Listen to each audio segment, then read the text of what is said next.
Welcome back to the rest of the story. Well, seems how I didn't do this the other night. It's currently 7:30 at night. This completely falls under the category of not 100% necessary, but I'm going to do it anyway. It makes everything look nice and tidy and really adds to the curb appeal, especially when home is right there. Well, one of homes. I don't live here. This is my parents' place. Quick question I'm going to answer. Ryan and I don't own any ground. We say my place, Ryan's place, my dad's place. That's in reference to where we live. Gotta take out a tree real quick.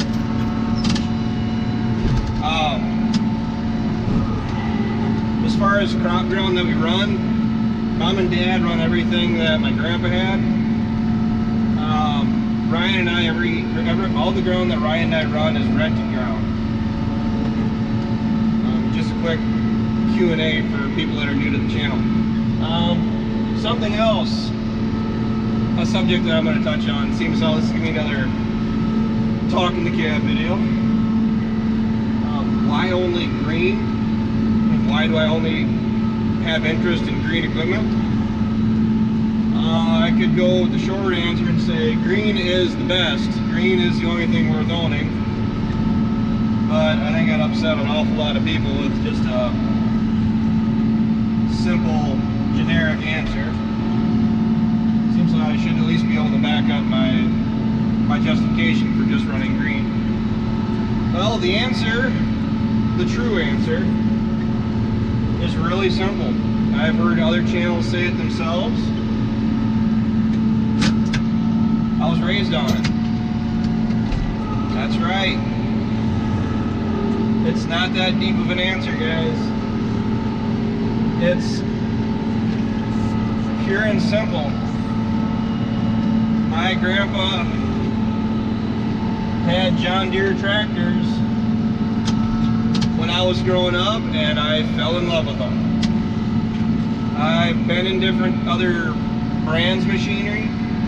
I've been in red, I've been in blue. Different years. I mean, they're not all like the newest machines that are out there. But I gotta tell you, John Deere is more operator friendly. It might not seem all that important to everybody that's out there. To some it isn't important at all. I'm talking about other operators. To me it is very important how comfortable it is to run a tractor. Because it's 7:30 at night right now. The sun's getting awfully low. It's going to be dark in less than an hour.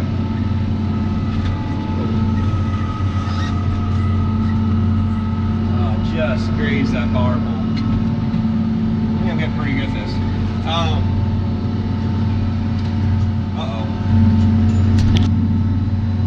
Sorry, I had to take that call. Where was I? Operator comfort tractors? Well, I'm just going to go from there. The reason operator comfort is so important to us in particular, really quick here, seems how it's getting so late in the year, harvest is coming. And with harvest comes late, long days. Because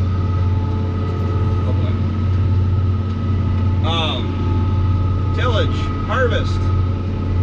I have been known, and I guarantee you I'm going to do it again this year, for running very long days, non-stop in a tractor.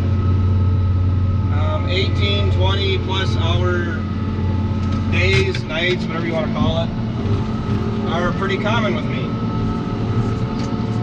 Because I have a very strong can do, will do, am going to get this job done attitude. Because I do not trust the weatherman. When weather conditions are suitable, want to be running. I would like to get everything done in a timely manner, and if that requires running longer hours and you feel groggy and tired and kind of moody, it's only for so many weeks out of the year. I like having all of our tillage done in the fall, and no, we're not going to be looking to going to no-till for anybody that's got that one loaded. Tillage works for us. I like tillage, and it's not just because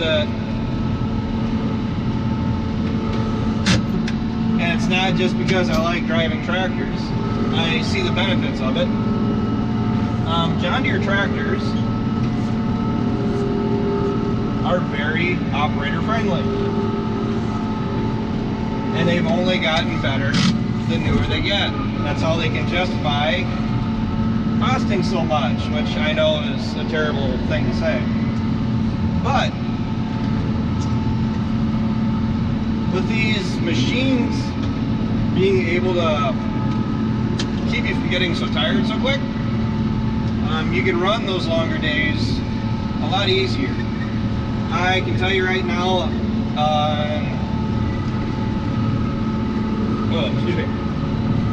an 18-hour day in the 4640 chisel plowing seems an awful lot longer than a 28-hour day? Than a 28-hour day in the 8235.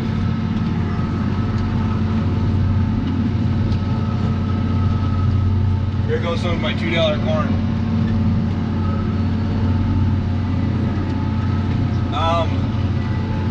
Machinery comfort is a pretty big thing around here. I think I made that pretty clear. I'm not opposed to trying other tractors. My grandpa originally started with red tractors back when he started farming. The reason being that he went to John Deere is because at the time, the red dealership was going out of business. Out of the one in town was going out. The local John Deere dealership, memory serves me right, I don't know if they were still in operation or if they were starting to go under too, or close. I don't want to say go under. At the time, John Deere offered a full line of equipment, and by full line of equipment I mean they offered tractors, combines, rakes, forage equipment, planting equipment, tillage equipment. They offered pretty much everything that a guy would need, and it localized, centered all of his equipment, parts, needs. So Grandpa wasn't running all over the county for parts. Now, a comment I got the other night was just because you buy everything from one dealership, that you can get into a bind waiting for parts, because if you buy everything from the local John Deere dealer and they don't have parts you need, you're still left waiting for parts if they have to order a part in. Well, the thing is, our local dealership is Sloan's, and Sloan's has an awful lot of dealerships. There's what? 1, 2, 3, 4, 5. Okay, don't hold me to that. There's approximately 5 in Wisconsin. Yeah, I don't like this. Of those 5 dealerships in Wisconsin, 3, Sloan's in Bloomington, Montford, and Cuba City, for us in particular, or should I say most people in Potosi, are approximately 30 to 35 minutes away each. Like, we're centered between the 3.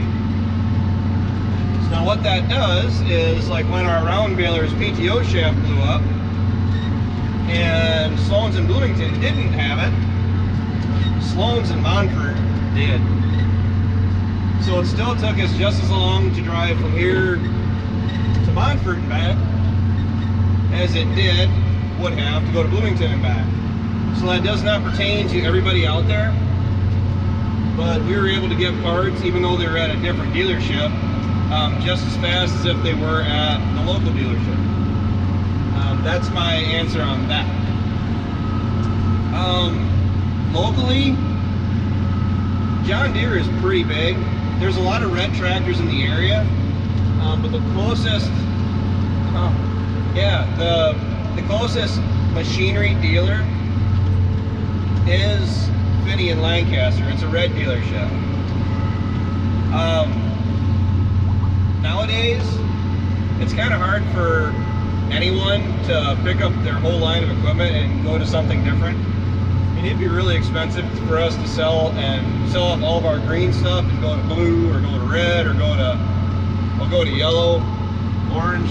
What is Challenger? Orange-ish.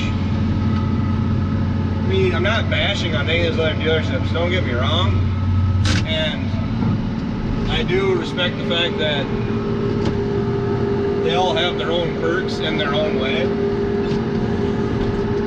but I'll stick with what I know. And at this point, I know that I like John Deere. I know that I don't want to go to anything else. I mean, something very large would have to happen to make us pick up and change dealerships or change brands. I know a lot of people ask why not Case. We used to. Back when my grandpa changed from red to green, it was a little bit easier to do. The total dollars to do that back then, I imagine, isn't nearly as bad as it would be to now.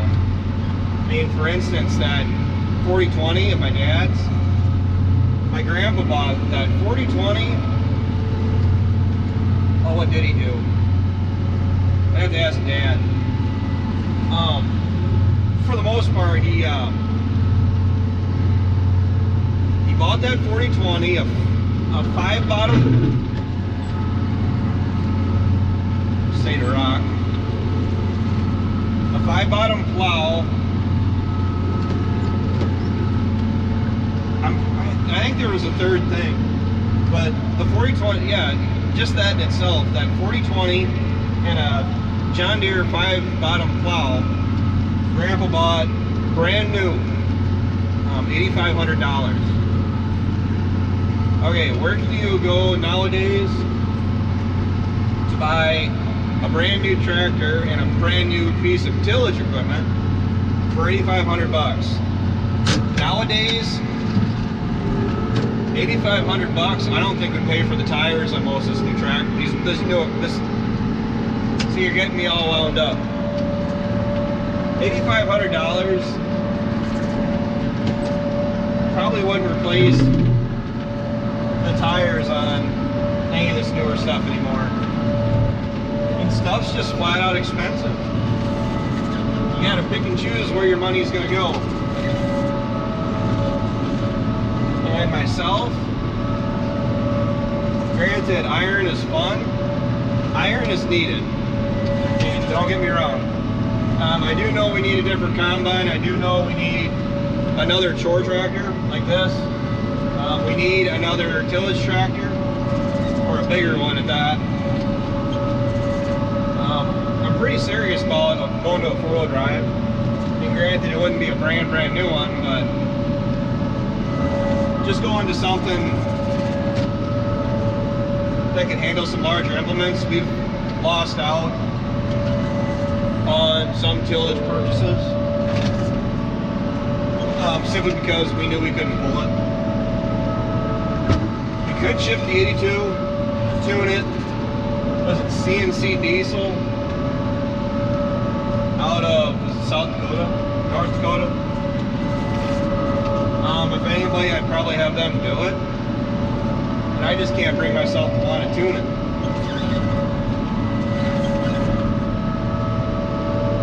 So that's my opinion on it anyway. Well, we're not doing this. Oh man. Here we are. I gotta be careful because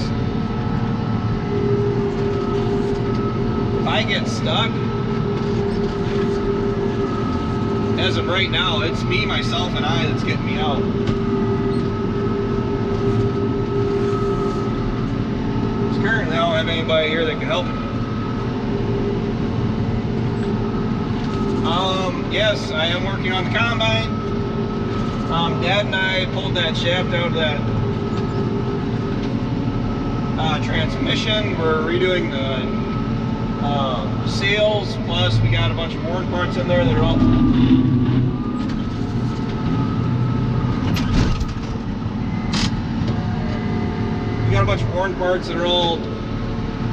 chewed up, so we're going to do something about that. And I currently got the oil drain plug pulled on it. I'm draining the oil out, and probably tomorrow, well, not probably, I know tomorrow I'm going to go through and change the oil filters. I already changed the engine air filters. I got to go through and get it greased. Checking all the chains, making sure the chains are all up to the job for harvest. And that grain bin's going to be coming in here in a week. That bin could actually be done. So that, yeah, actually, as you guys are watching this, the grain bin, cross your fingers, is hopefully, maybe, possibly done by now. But don't hold me to that until it actually happens. But I'm getting down to where I can, well, basically where it needs 100% of my attention, so I don't get in any trouble. So, thanks for riding along. I hope I answered your questions. I'm going to see if I can't get into trouble. So until next time, I'll talk to you guys later.